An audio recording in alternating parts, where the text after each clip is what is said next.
two game sevens yesterday in the NBA playoffs. And if you're a New York Knicks fan, you got to be saying to yourself, when it rains, it pours, because they knew they would be without Bogdanovich, Randall, Mitchell Robinson going into the playoffs. But then they had information that OG was going to be out. Josh Hart was not going to be himself. And then Jalen Brunson broke his hand in a game seven. Like, what kind of luck does the New York Knicks have? I mean, at this point, it's starting to feel like Lady Luck is just not on their side. It's unfortunate. It is unfortunate. And we know that injuries are a part of the game. But when they come in waves like the New York Knicks have experienced, it's hard to swallow, especially since the team was built to win. You know what I'm saying? That's kind of how I feel. And they were playing so phenomenal even with all the injuries, that when Poor started getting hurt. And not only that, I know that Hart was there, but he was compromised as well because he had an abdominal strain. So when that happens, it was a sad ending. I think I didn't want it to end It like that for them. was. Yes, it was. And you know what? When Jalen Brunson broke his hand, okay, on the breakaway play when he was trying to defend, I think it was Tyrese Halliburton going in for a Yes. layup. It didn't look that bad to me. But when the announcer came back and said Jalen Brunson will not be returning, he has a fractured hand, I said, what? I know. Like, just unbelievable. One domino after another, right? Yeah. But the silver lining, I think, although they did not, go to the next round as what it was hoped that they would do, but the silver lining is that they have a really great team. Like, their team is built to win. And now you plug in Julius Randle for the 2025 season, and I think they can go for a deep run as well. So it's not like all is lost. Well, all is lost for this season because it's over and they're in Cancun, they went fishing, whatever the term is, that's what they are, right? But the fact that they are so good at their basketball, and Tibbs is, a really good coach. I just think that if without the injuries, I would have liked to see how it ended. You hate to, for the Pacers, they worked really hard to make sure that they were able to secure the win. We can't take anything from that. Yes, they had to go up against a hobbled Knicks team, but the Knicks gave them something. They had to work toward it. It was a 7-game series. It wasn't a 4-game series, so it's just unfortunate, but sad ending for the Knicks, happy ending for the Pacers. Absolutely. Tyrese Halliburton came with all of his offensive skill sets ready to rock and roll. And that was going to be the key. I think if Tyrese came, with lackluster energy, I knew that the Pacers would fall. But no, he came ready. 26 points, 4 rebounds, 6 assists. I said, okay, the 3-ball was hitting.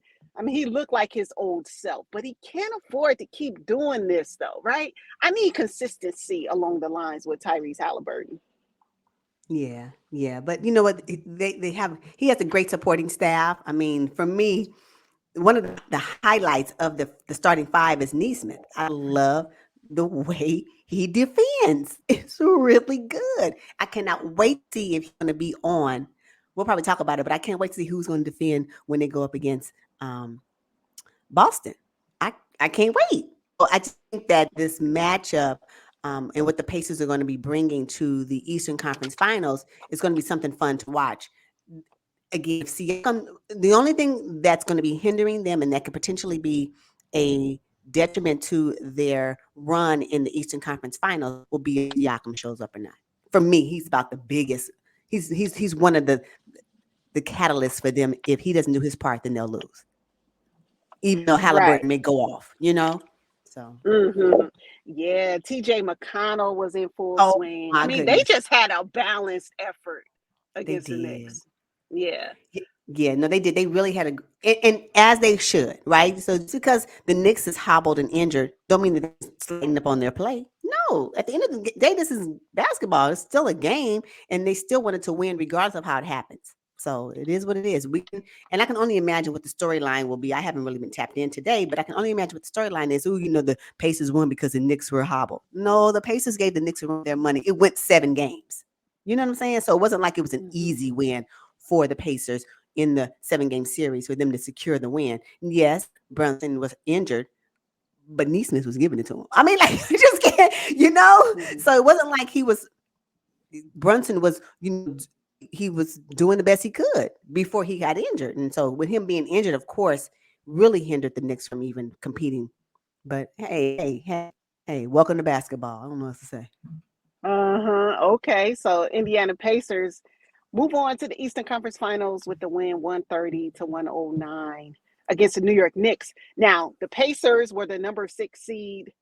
I mean, that's pretty good, right? For a team that barely made it, um, like the 1 through 6, like guaranteed playoff spot to make it to Yeah. the Eastern Conference Finals. I mean, that's a pretty good look for them. Yeah. I think so too. For me, it just feels like it was the right thing. I love to see, and matter of fact, in the East and in the West, the teams that advanced to round 2 and that's advancing to the conference finals were top 6. I like that. I like that. That means they worked Uh-huh. hard, really, really hard throughout the season, and they've earned their spot in the play offs. Rightly so. They just didn't turn it on, when it came time, i.e., Miami. Uh, So I just think right. that I love the fact that they were able to do it that way. So yeah. Okay, so let's move on to the next game 7. Now, Mm, mm. the Denver Nuggets have been dethroned, y'all. The Denver Yeah, Nuggets, yeah, they were up by yeah. 20, 22 points or so. The Minnesota Timberwolves, they stayed with it.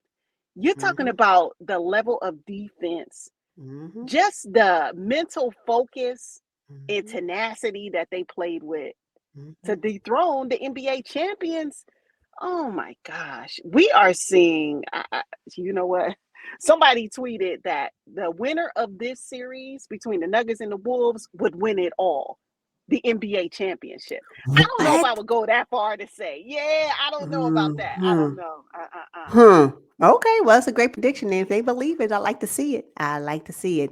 It is really hard and to watch the champions not go further.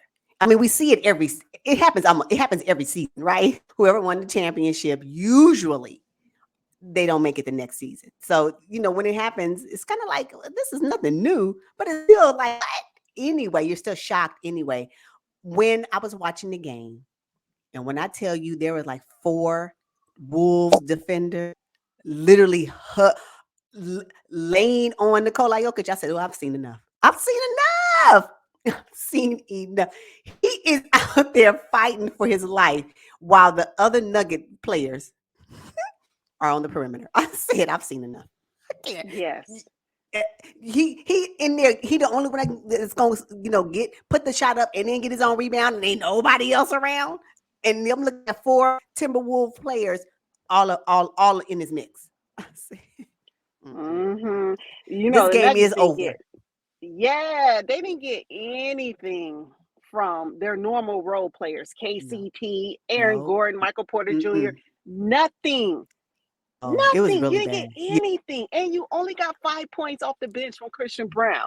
What was yeah. Nikola Jokic and Jamal Murray supposed to do with that? How was Coach Malone supposed to come up with a win in this game when you ain't get nothing from the other players? Nothing. Zero. I mean, when I tell you Porter Jr. 7, Aaron Gordon 4, KCP 5. What? Mm, Were they sleep? That's why Michael Malone was in the he was so done at the post interview. He was over it. And I see why. He can't be mad at Nikola Jokic, and he sure can't be mad at Jamal Murray. They did their part. Them other people? Mm-mm. Nope. Bet you they wish they had Bruce Brown. right. I was thinking the Where was same Jeff thing. Green when you needed him? Yeah. I knew that the Wolves were gonna start coming back for some reason because I Oh always yeah. said the worst lead to have is an early Yeah. lead, right? Yeah. You wanna Mm-hmm. have it towards the third and the fourth quarter. You don't want to have it in the first quarter because that means absolutely nothing. No lead is safe. None. I don't care how high up you go. Usually you're like, oh, it's 20 points. This game is over. No, it ain't. The Wolves came back from halftime and said, watch this. Y'all Yes. thought we was Now at done. the No, we're not. I loved it. Go ahead. Right. Yeah, Anthony Edwards was double teamed most of the game. And to me, the player of the game for actually game 6 and game 7 was Jaden McDaniels. He was lighting them up on both sides of the basketball. He was getting I it. was like, This is what I'm "Ooh, talking about. he's a good pickup." Yeah. This is what I'm talking about. Can you imagine the Wolves against the Mavericks? Oh my goodness. Oh my goodness. That McDaniels and Washington. uh, what? Uh-huh. Lively? Like what we go? What is going to be going on? Pat, you ready? Are you ready for the next level? Oh, you know what? So the right team won at the right time. I think I am happy for the Timberwolves with Anthony Edwards put together. How he's route. I think he is the leader of the team, as young as he is. They follow him. So Yep. Timberwolves Yep. did that. I'm really happy for them. They worked hard for it. Again, this we're talking about 7 games. We're not talking about 5. Wasn't the sweep, gentleman's sweep. No, 7 hard fought games. So good for them. I'm glad they're victorious. Come on, Timberwolves Nation, whatever y'all call yourselves, get it. I'm happy for them. All right, now I'm very guilty of always coming down hard on Rudy Gobert, right? Defensive Player of the Year. Mhm. But I'll tell you this though, Rudy, Rudy was in his bag a little bit. Did you see the little He was. nasty, Yeah. ugly looking shots he made? And he made most of his free throws when the Yep. Timberwolves were in the bonus. I said, okay, Rudy, earning your $205 million. I'm still not a Yeah. fan, He but looked. I'm gonna be very specific when I say Rudy Gobert looked good. He looked good. Round 2, Game 7 of the 2024 playoffs. Game 7, Round 2. I need to be clear on that, right? yeah, yeah. Oh my Yeah. goodness. Okay, so the Timberwolves, they got the victory over the defending champs, 98-90. It was kind of a low scoring game, but I tell Yeah. you this though, the next round against the Mavs, if the Ooh. Timberwolves can't consistently score by 115, 120, they're going to be in for a rude awakening themselves. Yeah. Yeah. I don't know if they are a match for Luka Doncic. The Timberwolves, all of them. I don't know. I don't Hmm, know. hmm. I don't know. I don't know. Yeah. Well, it remains to be seen, and I'm gonna be couch ready. That is so I'm gonna be funny. couch ready. You hear me? Yeah. So great job, Timberwolves. You guys deserved it.